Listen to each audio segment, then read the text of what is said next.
வணக்கம் நண்பர்களே. ஒரு மனிதன் தன்னுடைய தினசரி வாழ்க்கையில எல்லா செயல்களையும் செய்வதற்கும் உயிர் வாழறதுக்கும் நம்மளுடைய உடம்புல இருக்கக்கூடிய 7 சக்கரங்கள் தான் மிகவும் முக்கியமான பங்கை வகிக்குது. இந்த 7 சக்கரங்களுக்கும் சூரிய ஒளிக்கும் தொடர்பு இருக்கு. இந்த 7 சக்கரங்களுமே தனித்தனி தன்மையுடையது. இது வேற வேற கலர்ல இருக்கும். இது நம்மளுடைய உடம்புல வெவ்வேறு இடங்கள்ல மறைபொருளா அமைந்திருக்கு. இந்த 7 சக்கரங்கள் நம்மளுடைய உடலுக்கு தேவையான ஆற்றலை வெளிப்படுத்தக்கூடிய மையமா திகழுது. இது நம்மளுடைய உணர்வுகளை கட்டுப்படுத்தக்கூடியதாவும் இயங்குது.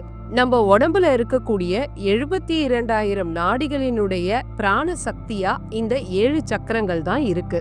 அது மூலாதாரம், ஸ்வாதிஷ்டானம், மணிப்பூரகம், அநாகதம், விசுத்தி, ஆக்ஞா, சகஸ்ரஹாரம்.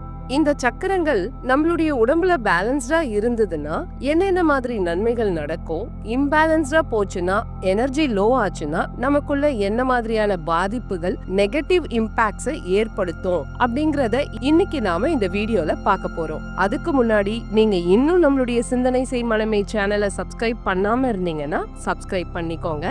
இந்த 7 சக்கரங்கள் இம்பேலன்ஸ்டா இருந்தது அப்படின்னா அதை எப்படி ஹோ ஓ போனோ போனோ மூலமா ஆக்டிவேட் செய்யறது, பேலன்ஸா வைக்கிறது அப்படிங்கறத பத்தி அடுத்தடுத்த வீடியோக்கள்ல பேச போறேன். அந்த வீடியோக்களுடைய நோட்டிபிகேஷன் உங்களுக்கு கிடைக்கிறதுக்கும் அதை பார்த்து நீங்க பயனடையவும் உதவியா இருக்கும். இதுல முதலாவது மூலாதார சக்கரம். இந்த சக்கரம் சிகப்பு நிறத்துல இருக்கும். இது பாக்குறதுக்கு 4 இதழ்களை கொண்ட தாமரை பூ மாதிரி இருக்கும். இது நம்மளுடைய ஆசன வாய்க்கும் பிறப்புறுப்புக்கும் இடையில இருக்கு. பேஸ் ஆஃப் த ஸ்பைன் எங்க போய் முடியுதோ அந்த முதுகு தண்டினுடைய அடிப்பகுதி, அங்கதான் மூலாதார சக்கரம் இருக்கு. இதுக்கு இன்னொரு பெயரும் இருக்கு, அதுதான் ரூட் சக்கரா. நாம இந்த பூமியில வாழ வந்திருக்கோம். இந்த பூமியில வாழறதுக்கு உண்டான ஸ்திர தன்மையை கொடுக்குது. அதாவது இதனுடைய முக்கியமான செயல்பாடு அப்படின்னு பாத்தீங்கன்னா அனுபவங்கள் மற்றும் தகவல்களை சேகரிக்கிறது. இது செயல்படுறதுனாலதான் தினசரி நமக்கு பசியை தூண்டுது, நல்ல தூங்குறதுக்கு உதவி செய்யுது. இந்த சக்கரம் பஞ்சபூதங்கள்ல நிலத்துக்கு நிகரா சொல்லப்படுது. இது உடம்புல உயிர் இயக்கத்துக்கு மூல காரணமா விளங்குறதுனால இது மூலாதாரம் அப்படின்னு சொல்லப்படுது. சிறுநீரகங்களுக்கு மேல இருக்கக்கூடிய ஆட்ரினல் சுரப்பிகள் இதனுடைய நேரடி கட்டுப்பாட்டுல தான் இயங்குது. Kidney, urinary bag, spinal cord இது எல்லாமே மூலாதார சக்கரத்தோட கட்டுப்பாட்டுல தான் இருக்கு. இதனுடைய எனர்ஜி பேலன்ஸ்டா இருந்தது அப்படின்னா ரொம்ப அலர்ட்டா, அதாவது விழிப்போட, எச்சரிக்கை உணர்வோட இருப்போம். நல்ல எந்தூசியாசம், அதாவது உற்சாகமா காணப்படுவாங்க. எந்த ஒரு விஷயத்தையும் ஆர்வத்தோட செய்வோம். எனர்ஜி லோவா இருந்தது அப்படின்னா அதுக்கு அப்படியே ஆப்போசிட், அதாவது ரொம்ப மந்தமா, சோர்வா, சோம்பேறித்தனமா, எதுலயுமே ஒரு ஈடுபாடு இல்லாம ஒருவித பய உணர்வோட அந்த மாதிரி ஒரு வாழ்க்கைய வாழ்வாங்க. நீங்க ஒரு சிலரை பார்த்திருப்பீங்கல்ல, எதுலயுமே ஒரு இன்ட்ரெஸ்ட் காமிக்காம ஒரு மாதிரி மந்தமா இருப்பாங்க இல்லையா? அவங்களுக்கு இந்த மூலாதாரம் இம்பேலன்ஸ்டா இருக்கு அப்படிங்கிறது தான் அர்த்தம். இதோட எனர்ஜி அதிகமாச்சுன்னா ஆத்திரம் வரும், ஆதிக்க உணர்வு அதிகமாகும். அதனால சக்கரங்கள் பேலன்ஸ்டா இருக்கிறது ரொம்பவே முக்கியம். அப்படி சமநிலையில இருந்தது அப்படின்னா எது செஞ்சாலும் ஒரு உற்சாகத்தோட, ஆர்வத்தோட அந்த செயலை அலர்ட்டா செய்வாங்க. இந்த சக்கரத்துக்கு சிகப்பு நிறத்துல இருக்கக்கூடிய உணவுகளை, உதாரணத்துக்கு தக்காளி, செர்ரி, ஆப்பிள், ஸ்ட்ராபெரி, மாதுளை, இந்த மாதிரி காய்கறி, பழங்களை நீங்க சாப்பிடுறது ரொம்பவே சிறந்தது. இரண்டாவது ஸ்வாதிஷ்டானம். இது மூலாதாரத்துக்கு 4 இன்ச் மேல, அதாவது தொப்புள் பகுதிக்கு கீழே இருக்கு. இதனுடைய நிறம் ஆரஞ்சு. பாக்குறதுக்கு 6 இதழ் கொண்ட தாமரை மாதிரி தெரியும். சுயத்தினுடைய ஸ்தானம் இல்லனா வீற்றிடம் அப்படிங்கிறது தான் இதனுடைய அர்த்தம். இத செக்ஸ் சக்கரா அப்படின்னும் சொல்றாங்க. பாலியல் சக்தி இதுல தான் இருக்கு. இந்த சக்கராவுடைய முக்கிய நோக்கமே ரீப்ரொடக்ஷன், இனப்பெருக்கத்துக்கு உதவக்கூடியது. இது ஆக்டிவா, எனர்ஜி பேலன்ஸ்டா இருந்தது அப்படின்னா மனமானது காமம், குரோதம் போன்ற உணர்ச்சிகள்ல இருந்து விலகி மனம் அடங்கி தன்னுடைய சுயத்துல, அதாவது சலனமற்ற நிலையில இருக்கும். நம்முடைய படைப்பாற்றல் திறனை அதிகரிக்க கூடியது. இந்த சக்கரா இம்பேலன்ஸ்டா இருந்ததுன்னா ஈகோ, அகங்காரம் கொண்டவங்களா இருப்பாங்க மற்றும் காம உணர்வு அதிகமா இருக்கும். காமம் அப்படிங்கிறது வெறும் உடல் சார்ந்தது மட்டும் கிடையாது. ஏதோ ஒண்ணு மேல தீவிரமான ஆசை கொள்றது. அது பணமா இருக்கலாம், இல்லனா அதிகாரமா இருக்கலாம், சாப்பிடுறதா இருக்கலாம், இல்லனா போதைப் பொருளுக்கு அடிமையான விஷயமா இருக்கலாம், இல்லனா உடல் சார்ந்து கூட இருக்கலாம். இந்த மாதிரி எந்த ஒரு விஷயம் அதிகப்படியான உணர்வை தூண்டுதோ அது எல்லாமே காமம் தான். இந்த சக்கரம் பேலன்ஸ்டா இருந்தது அப்படின்னா தன்னம்பிக்கை அதிகரிக்கும், ஏற்றுக்கொள்ளக்கூடிய மனப்பான்மை வளரும், தனக்கு என்ன தேவை அப்படிங்கிற அந்த தெளிவு இருக்கும், மத்தவங்க என்ன நினைக்கிறாங்க அப்படிங்கறத உணரக்கூடிய சக்தியும் இந்த சக்கரத்துக்கு இருக்கு. ஐம்புலன்களையும் அடக்கி ஆளக்கூடிய சக்தி இந்த சக்கரத்துக்கு இருக்கு. நம்மளுடைய கால்கள் இதோட கட்டுப்பாட்டுல தான் இருக்கு. ஐம்பூதங்கள்ல இது நீர் தத்துவத்துக்கு உதாரணமா சொல்லப்படுது. ஆரஞ்சு நிறத்துல இருக்கிற உணவுகளை சாப்பிடுறது இதுக்கு ரொம்பவே நல்லது. உதாரணத்துக்கு கேரட், பப்பாளி பழம், ஆரஞ்சு இந்த மாதிரி காய்கறிகள், பழங்கள் இதெல்லாம் நீங்க சாப்பிடலாம். மூன்றாவது மணிப்பூரகம், நாபி அப்படின்னு சொல்லுவாங்க. அதாவது நம்மளுடைய தொப்புள் கொடி, நேவில் சக்கரா அப்படின்னு சொல்லுவோம். இது மஞ்சள் நிறத்துல இருக்கும். பாக்குறதுக்கு 10 இதழ்கள் கொண்ட தாமரை மாதிரி தெரியும். நம்மளுடைய உடம்புல மைய பகுதியில இந்த சக்கரம் இருக்கு. இங்க இருந்துதான் உடலுடைய இயக்க சக்தி உடல் முழுவதும் பரப்பப்படுது. கட்டுப்படுத்த முடியாத உணர்ச்சிகள் இங்கதான் இருக்கு. ஏதாவது ஒரு அதிர்ச்சியான சம்பவத்தை கேள்விப்பட்டா பார்த்தா உடனே அந்த இடம் இறுக்கமாகுது. அந்த சக்கரம் பேலன்ஸ்டா இருக்குது அப்படின்னா அந்த நபர் ரொம்ப ரொம்ப சந்தோஷமா ஜாய்ஃபுல்லா இருப்பாங்க.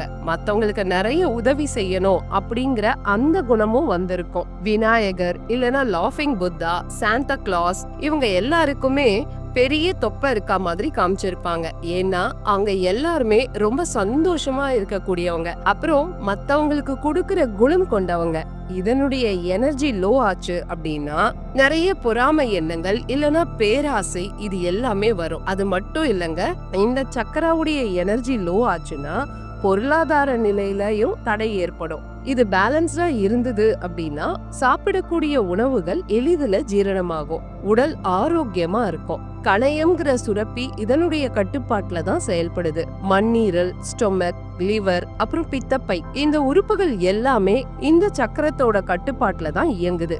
இந்த சக்கரம் பஞ்சபூதங்கள்ல நெருப்பு தத்துவத்துக்கு நிகரா சொல்லப்படுது. இத சமநிலைப்படுத்துறதுக்கு சூரிய ஒளியில இருக்கிறது சிறந்தது. மேலும் மஞ்சள் நிற உணவுகளை சாப்பிடலாம். உதாரணத்துக்கு வாழைப்பழம், மாம்பழம், அன்னாசி பழம், மஞ்சள் பூசணி, எலுமிச்சை இது எல்லாமே சாப்பிடுறது சிறந்தது. நான்காவது அநாகதம், இது இருதய சக்கரம், ஹார்ட் சக்கரா அப்படின்னு சொல்லுவாங்க.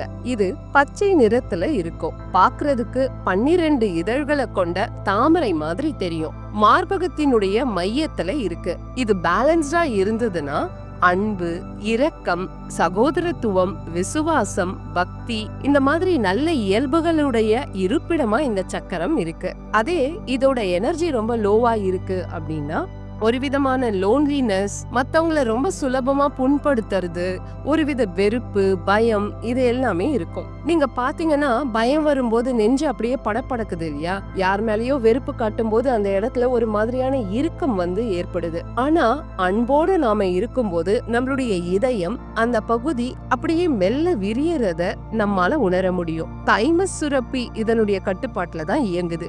நம்முடைய இதயம், நுரையீரல், ரத்த ஓட்டம் இது எல்லாமே இயங்குறதுக்கு இந்த சக்கரம் காரணமா இருக்கு. இது பஞ்சபூதங்கள்ல காற்று தத்துவத்துக்கு நிகரா சொல்லப்படுது.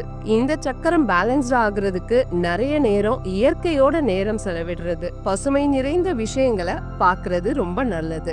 மேலும் பச்சை நிறத்துல இருக்கக்கூடிய காய்கறிகளை சாப்பிடுறது சிறந்தது. உதாரணத்துக்கு கீரை வகைகள், அவரைக்காய், நெல்லிக்காய் இந்த மாதிரி பச்சை நிறத்துல இருக்கிற காய்கறிகள், பழங்களை நீங்க அதிகமா எடுத்துக்கலாம். ஐந்தாவது விசுத்தி சக்கரம், இத குரல்வளை சக்கரம் அதாவது த்ரோட் சக்கரா அப்படின்னு சொல்லுவாங்க. இது நீல நிறத்துல இருக்கும். பாக்குறதுக்கு 16 இதழ்களை கொண்ட தாமரை பூ மாதிரி தெரியும். இது தொண்டை குழாயில அமைந்திருக்கு.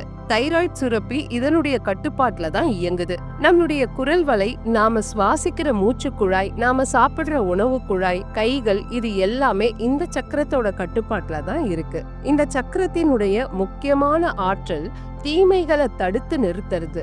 இது பேலன்ஸ்டா இருந்தது அப்படின்னா சிறந்த பேச்சாற்றல், உண்மையை பேசக்கூடிய தன்மையை கொடுக்கும். மத்தவங்க பேசுறத கவனமா கேட்க முடியும், மத்தவங்களோட இயல்பா கலந்து பழக முடியும். பாடுறது, வரையறது, இந்த மாதிரியான கலைத்திறன்கள் இப்படி சொல்லிக்கிட்டே போகலாம். இந்த சக்கரம் அதனுடைய எனர்ஜி லோவா இருந்தது அப்படின்னா ஒரு சிலர் நிறைய பொய் பேசுவாங்க, ஒரு சிலர் அவங்க சொல்ல நினைக்கிறத சரியா சொல்ல முடியாம திணறுவாங்க. அதாவது கம்யூனிகேஷன்ல லாகிங் இருக்கும். பேசும்போது ரொம்ப மெதுவா இல்லைன்னா நம்பிக்கையே இல்லாத குரல்ல பேசுவாங்க. நான் பேசினா மத்தவங்க என்ன நினைப்பாங்களோ அப்படிங்கிற பயம் உருவாகும். அதே இந்த சக்கரம் பேலன்ஸ்டா இருக்கும்போது பேசுறதுக்கு முன்னாடி யோசிக்கிற திறன் வளரும். அதே நேரத்துல அதிகமா யோசிக்காம சரியான முடிவெடுத்து சரியான வார்த்தைகளை பயன்படுத்தி பேசுவாங்க. தைராய்டு, தொண்டை சம்பந்தமான நோய்கள் தானா சரியாகும். பாடல், பேச்சு, எழுத்து, இந்த மாதிரியான கலைத்திறன்கள் அதிகமாகும். இந்த சக்கரம் பஞ்சபூதங்கள்ல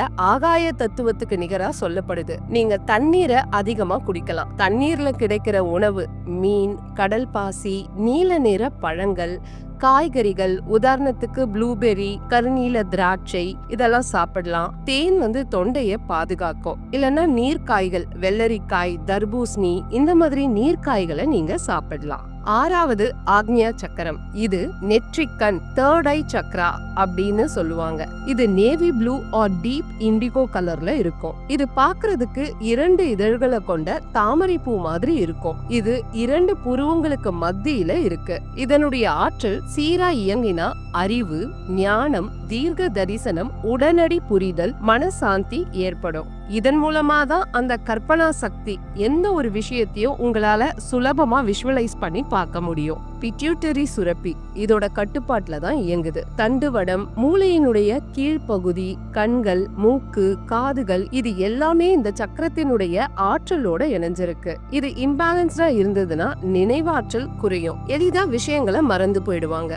வாழ்க்கையில எந்த வழி போகணும் அப்படிங்கறதே தெரியாத ஒரு தடுமாற்றம் இருக்கும். எதுலயுமே தவறான கணிப்பு, இந்த மாதிரியான நிலையில இருப்பாங்க. இதுவே பேலன்ஸ்டா இருந்ததுன்னா நேர்மறையான சிந்தனை, மன அமைதி, துல்லியமான தீர்க்க தரிசனம், தீர்மானமா இருப்பாங்க. நம்பிக்கையும் தெளிவும் கொண்ட மனநிலையோட இருப்பாங்க. நல்ல ஞாபக சக்தி, ஞானம் வளரும். உண்மையான ஆன்மீக அறிவு, செல்வாக்கு உயரும். உலகத்தை உண்மையா புரிந்து கொள்ளக்கூடிய திறன் இந்த அளவுக்கு சிறப்பு வாய்ந்த வாழ்க்கைய வாழ உதவும். மூளைக்கு சக்தி தரக்கூடிய உணவுகள் பாதாம், வால்நட், பிஸ்தா, அப்புறம் ஊதா நிறத்துல இருக்கிற கத்திரிக்காய், நாகப்பழம், இந்த மாதிரி உணவுகளை நீங்க சாப்பிடலாம். ஏழாவது சகஸ்ரஹாரா சக்கரம். இது தாமரை சக்கரம், துரியம், கிரவுன் சக்கரா அப்படின்னு சொல்லுவாங்க. இது ஊதா நிறத்துல இருக்கும். இது பாக்குறதுக்கு 1000 இதழ்களை கொண்ட தாமரை பூ போல இருக்கும். பிரபஞ்சத்துக்கும் நமக்கும் தொடர்பை ஏற்படுத்தக்கூடிய சக்கரம். என்ன நடக்க போகுது இல்லனா எதை செய்யணும் அப்படின்னு முன்கூட்டியே உணரக்கூடிய சக்தி இந்த சக்கரத்துக்கு இருக்கு. பீனியல் சுரப்பி இதனுடைய கட்டுப்பாட்டுல தான் இருக்கு. மூளையுடைய மேல் பகுதி இதனுடைய கட்டுப்பாட்டுல தான் இயங்குது. இந்த சக்கரம் இம்பேலன்ஸ்டா இருந்தது அப்படின்னா மத்தவங்களோட இயல்பா பழக முடியாது. நிராசையோட இருப்பாங்க. வாழ்க்கையோட நோக்கம் என்னன்னு தெரியாத ஒரு தவிப்பு இருக்கும். மன அழுத்தம், மன சோர்வு, இதெல்லாம் வரும். அதே இந்த சக்கரம் பேலன்ஸ்டா இருந்தது அப்படின்னா பரிபூரணமான நிம்மதி, ஒரு ஆனந்த நிலை, தெளிவான சிந்தனை, உண்மையான ஆன்மீக அறிவு, பரிபூரணமான ஆனந்தம், உணர்வுகள்ல சமநிலையோட இருக்கிறது. இதுக்கு டீடாக்ஸ் பண்ணக்கூடிய துளசி டீ, ஹெர்பல் டீ, நிறைய தண்ணி குடிக்கிறது ரொம்ப நல்லது. எளிதில் ஜீர்ணிக்கக்கூடிய உணவுகளை சாப்பிடுறது ரொம்பவே நல்லது. அப்புறம் முளைக்கட்டின தானியங்கள், நட்ஸ், ப்ளூபெர்ரி, இதெல்லாம் சாப்பிடலாம். நாம நம்மளுடைய முழு ஆற்றலையும் வெளிப்படுத்துறதுக்கு இந்த 7 சக்கரங்களையும் பேலன்ஸ்டா வச்சுக்கிறது ரொம்ப ரொம்ப முக்கியம். அதுக்கு நான் அடுத்தடுத்த வீடியோல ஒவ்வொரு சக்கரத்தையும் பேலன்ஸ் பண்றதுக்கு ஹோ ஓபனோ போனோ எப்படி சொல்றதுன்னு பார்க்கலாம். உங்களுக்கு இந்த வீடியோ பிடிச்சிருக்கும்னு நம்புறேன். பிடிச்சிருந்ததுன்னா லைக் பண்ணுங்க, உங்க நண்பர்கள் உறவினர்களோட ஷேர் பண்ணுங்க. ஞாபகமா நம்ம சிந்தனை செய்மனமே சேனலை சப்ஸ்கிரைப் பண்ணுங்க. நன்றி. வாழ்க வளமுடன்.